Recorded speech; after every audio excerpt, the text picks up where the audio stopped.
Hello, my friends. Today I want to share a story with you. Over the years, I've written and taught and spoken of the kinds of experiences where we suddenly change levels of consciousness. And by level of consciousness, I mean we move from perceiving the world from our position, the world outside, and in the same way, our awareness of what we would call our inner world, and we can move to a level where the inner and the outer become a single one. I've described that in some of my experiences that were truly life changing, but most of those experiences occurred when I was younger. And often, before those experiences could happen, it was a very profound and very difficult, involuntary, not something that I understood or intentionally activated, but a dissolution of my sense of separate self, my sense of Richard. Um, but as I've gotten older, those kinds of experiences are very rare. I can sit in my practice and truly enjoy moving deeper and deeper into my heart, deeper and deeper into the immediacy of the present moment. And in that journey, the sweetness that comes also links me to the world in a very deep sense of connection. But I couldn't say that that's truly a shift of level. I would say it's more than a shift of state from, let's say, being in an ordinary state to a very sweet or peaceful state. It is a broadening and a deepening of intimacy. But now in these older years, and this is the story I want to tell, sometimes that aspect of, let's say, grace, of having a sense of being part of something ordinarily we just look at from the outside, that is happening in very subtle and gentle ways. So my wife and I, Kathy and I, live in the countryside. The nearest city is about 40 miles. There are some very small towns. We have very little ambient nighttime light. There is forest all around us, and we adjoin a small lake.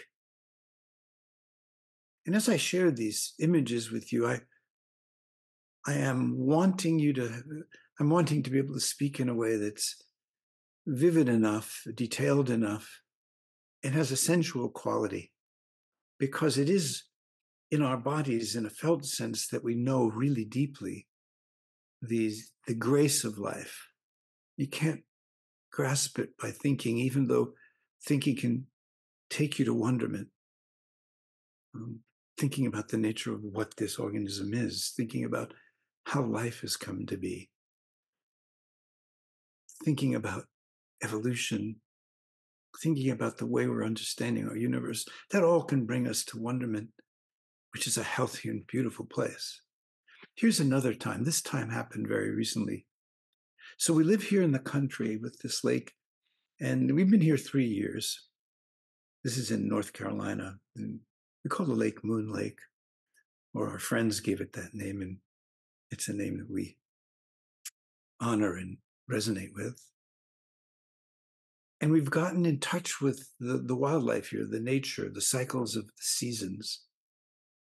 Each year, since we've been here, we get visited by geese, some fairly large groups that stay a day or two and leave.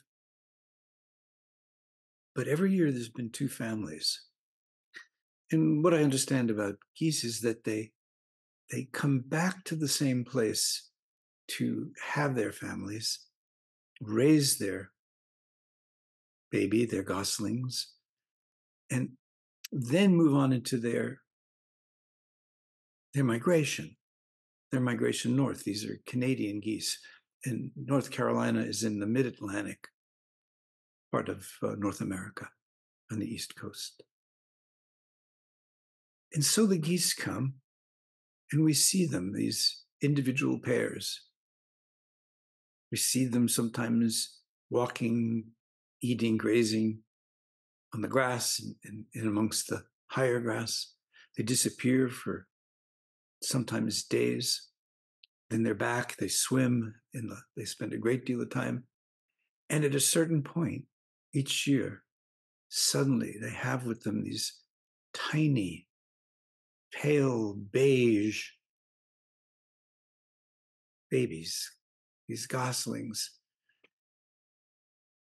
like little puffballs, this, not too much bigger than the size of my fist by the time we get to see them. And we see them walking always with parents very close behind, guiding them. They waddle around softly, but for the first month at least, they're on land. They don't come into the lake. And I've seen it from time to time when finally there's a moment where the adults push them into the lake or encourage them into the lake. And then they begin to swim. And they swim together. Always the male is in front, the female in the back, or they reverse that. And the smaller ones are between them. Because there are predators in the lake, there are big turtles that can weigh as much as 15, even 20 kilos, so 30, 45 pounds, 50 pounds. And of course, on land, there are foxes and coyotes and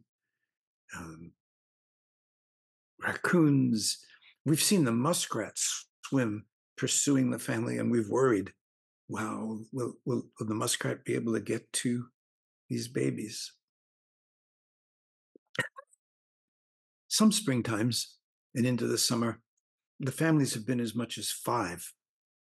And for example, last year, there were 2 families that each had 5. And by the time they left, or the last time we saw them, one family had 2 and the other family had 1. This summer, starting in the springtime, early springtime, we had 2 families. And both started out with 3. The families don't stay together, but you get to see them at different times. We also have a pond that's part of what feeds the larger lake. So these animals spend time in the woods. During the night, we never see them, and sometimes for days we don't. And then there they are again on the swimming in the lake or swimming in the pond above. And so we watched them very carefully. And as the springs progressed into summer progressed, there were a family with 2 and a family with 1 gosling that had survived. And then one day, there was only probably the mother with a single baby, a single gosling, and the other family with 2 other babies, 2 other goslings, but older, maybe 3 weeks, maybe even 4 weeks older, bigger. And they had the family with the older goslings. Those little ones had shed their kind of downy baby feathers and shed their early feathers. Sometimes we see feathers lying on the ground in different places. And the first time I saw these distributed feathers over a small area, I thought, oh my God, maybe some animal got them. But I didn't see any evidence of that something violent had happened. So I began to understand, oh, this is the natural way in which they fledge, they let go of their feathers. But on this particular day, and it was in the pond, Kathy was with me, we saw the one family with the 2 goslings, the older ones, and the one parent with 1 smaller one, 1 younger one, younger than the other 2. And it looked like the male was gone. it's quite possible that the male had perished, um, because they won't abandon the family. And what became clear was that one goose can't raise a gosling by herself or himself. And so in that upper pond, one family, adult, male and female, and the two younger ones were swimming together. And on this particular day, we saw that the baby, the smallest of the goslings, was swimming with that family, and the mother was swimming maybe 15, 20 meters away and watching. And the next time we saw them, we never saw that mother again. But now, the family with the two older goslings had adopted the younger one. And all summer long, we watched this progression of the family being out there. And Kathy and I had this routine of, looking. We have binoculars and we can look across the lake and on the lake, see a good deal of it. Have you seen them? Is the family there? Are there five? Is the little one still alive? And we got involved, very involved, in a really deeply felt sense of observation of them and kind of championing them in our hearts. And when we'd go for a walk with our dog Maggie, who fortunately is getting older, doesn't have a lot of energy to chase them, but would sometimes, um, we would stop if they were out of the water and up ahead of us where we would be walking to. We would stop in respect, and rather than have them run down to the lake, which is their natural inclination is to stay away from us, to stay safe. But in all of this, many times of being respectful of them, turning away, watching them, gazing at them, watching them in the lake, watching them from the lakeside, watching them on our walks, watching them with our binoculars. They're very aware of us as well, always. We can't go by that they're not watching. And geese, all birds, they have their eyes on either side. And so they kind of gestalt with one half of their brain through one eye. They see very specific things like the food they're looking for with the other eye. And so their heads are always moving. Watch birds. It's fascinating the way they look with one eye and then look at with the other, looking for two different things because their brains are not like ours that are connected. Their hemispheres of their brains are not connected. So they do different things independently of each other. So all of this is going on through May, probably from sometime in April, May, June. And then Kathy and I went off to Canada for about 3 weeks, 3+ weeks. And when we left, we had the sense that the youngest goose would mature and they would fly off and we wouldn't see them again. But I had this secret wish all along that somehow I would see them maybe practice flying. Maybe I would see them take off. So we came back in mid-July of this year and didn't see the geese for several days. And then suddenly there was the family. I had been busy all that day. I had been working with people. I had been downstairs exercising physical therapy for my shoulder that was operated on.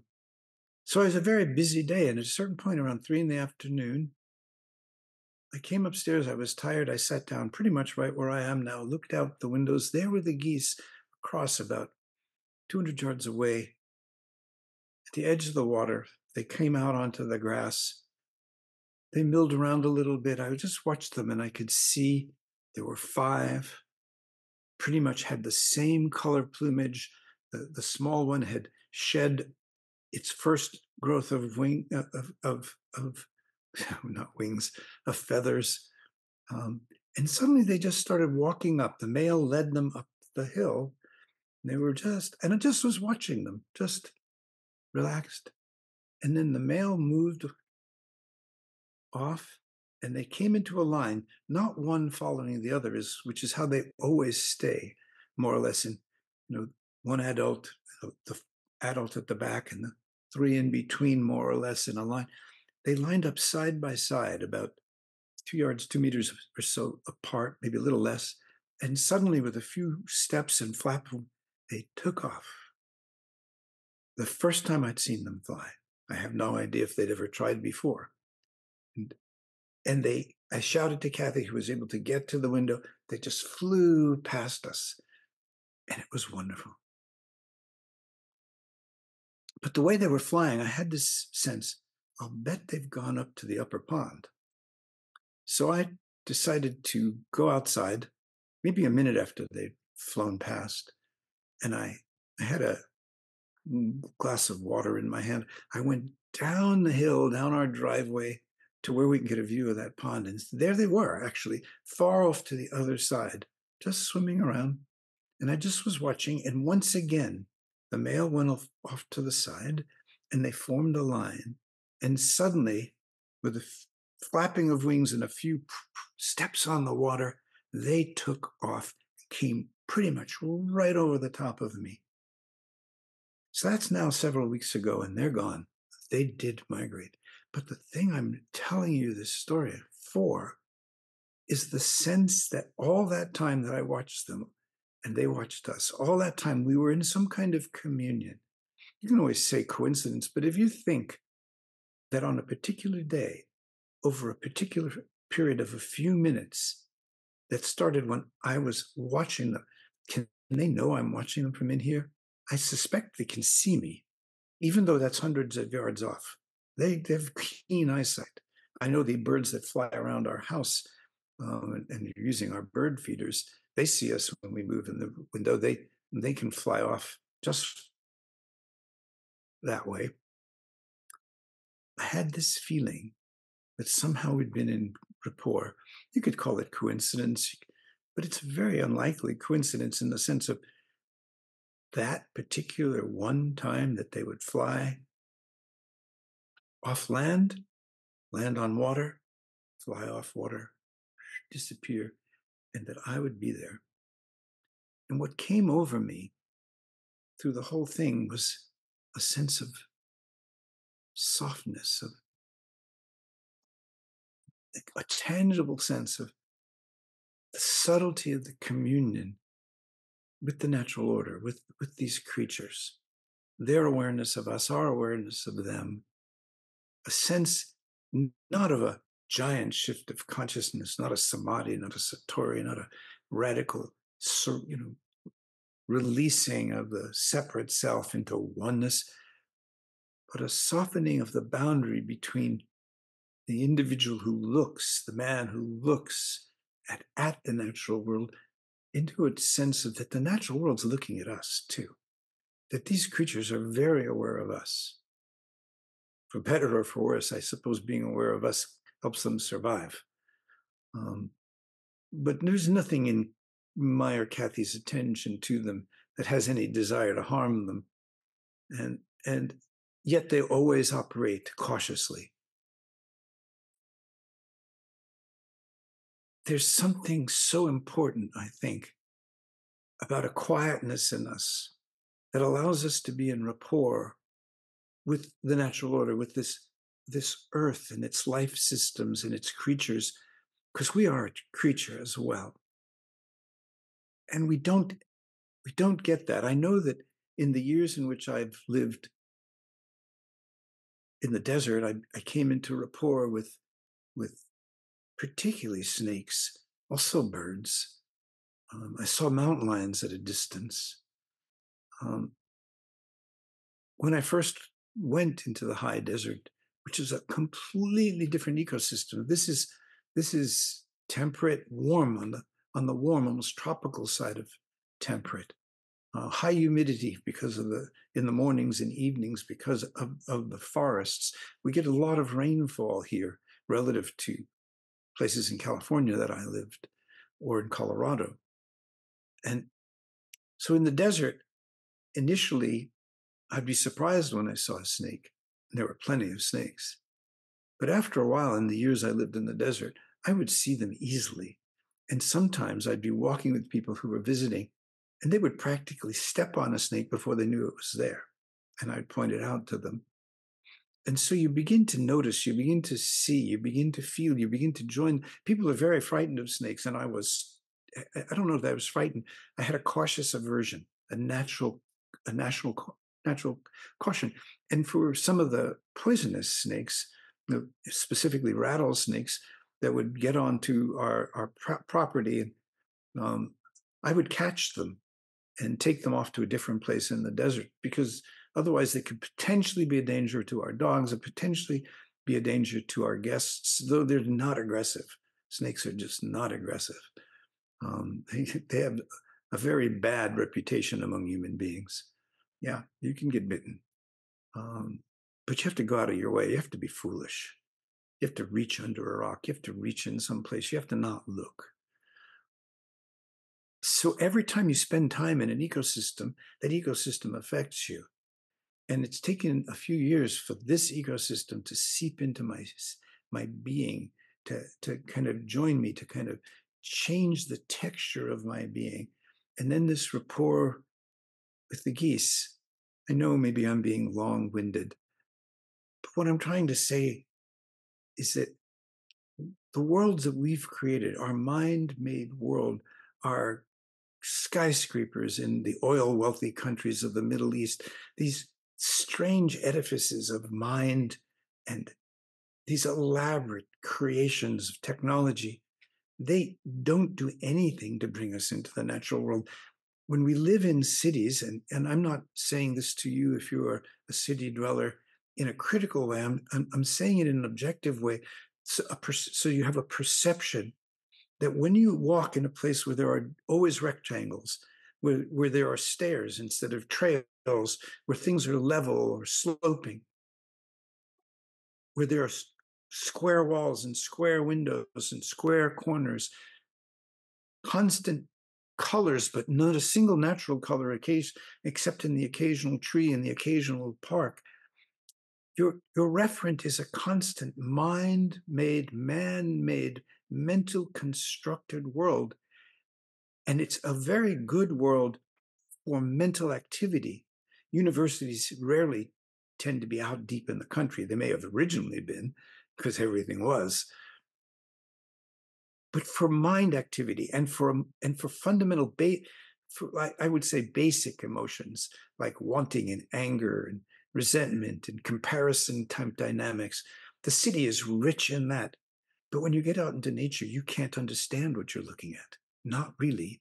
You see it, but you know you can't understand it. You have to feel it. And even if you feel it, it's your witness. You're watching your own witness feel the environment. But when your witness is watching you, the environment in a city, it stimulates thinking. It stimulates analysis. It stimulates, what's the word I want? Abstraction. And our lives become abstracted. They become stories of getting here or there and achievement. And there's nothing to ground us in something timeless, nothing to ground us in our sense of you are a living organism on a planet of life. We're going faster and faster and faster. This wild, wild, constant innovation, the tremendous amount of money that's pouring into AI so that computers can try to organize information for us so that we don't have to do it. There's going to be maybe some benefits from it, but there's going to be loss of capacity in so many ways, because if you don't use your attention, your intelligence to experience things, you'll lose the ability to write. You'll lose the ability to read. Everything will be AI talking to you. And you won't understand what's happening to you. People don't understand what's happening to them. And so when you're in that mental world, when you're in that abstracted world, then politics is abstracted. Then culture is abstracted. Then social dynamics are abstracted. It's me and you and this and polarization. There's identity, not by a ground in yourself that resonates with the natural order. There's identity because you're not like them. I'm this way and they're that way, and there's so many different ways in which people are making identity by not being, by being different. But that's no ground of identity. Being different from someone else doesn't actually bring you to who you are, doesn't let you rest in who you are. And when you rest in who you are, you know that everyone out there is so similar to you, and that the differences are mind made. The differences in politics, the differences in perception of race. In fact, genetically, the biggest difference are between individuals. They're never between races. There's not a whole lot of difference genetically at all between one race and another. And inside you, you have all the same organs. You have all the same biochemical pathways that are operating 500 times a second in atom-wide distances on every membrane of every cell, on every membrane of your mitochondria, producing energy, dancing, vibrating, a billion times a billion times a billion times a billion times a billion times a billion times a billion times a second. And everything out there is doing the same thing. You look at a tree, and there's so little difference between our genetics and its genetics, its biochemistry and our biochemistry, and every other creature and every other human being. The oneness is so emphatically universal, so extraordinarily beautiful. And when you get the chance to just feel yourself in communion with nature, I could say it was coincidence, but wow, in a period of 3, 4, 5 minutes, I saw something I had been longing to see. On a day where if I had simply decided to go to the bathroom or got caught up in an app on my phone, all of that had happened and I'd never have been there. I think nature is calling to us all the time, and that we're struggling. There's so much anxiety, so much anxiety because of the distance we have from a ground, a real ground in ourselves. And you cannot find a ground in yourself walking in a city. You can't even let the cortisol. Exercising in a city stimulates stress. Exercising in nature cools down stress. And that cooling down lasts for days, even a week. There have been literally scientific studies of giving people the same exercise protocol, walking in a forest versus walking in a city, and looking at the blood markers for stress. There's something we need that we're missing. So when you have a chance, find a little park, find trees, go for walks, be in nature, slow down. If you have a backyard with grass, you have a garden. We have a little garden. We didn't want to do the hard work of really, but we have these planter boxes. Right now we have eggplant coming, and they don't take much room. We have eggplant, we have tomatoes, we have okra this year. Kathy's made some recipes with the okra. They're just wonderful. There's the peace that comes by being open to the natural order. We're not threatened by it anymore. We're threatened by our mental world. We're threatened by the gigantic division we create when there's so little real division.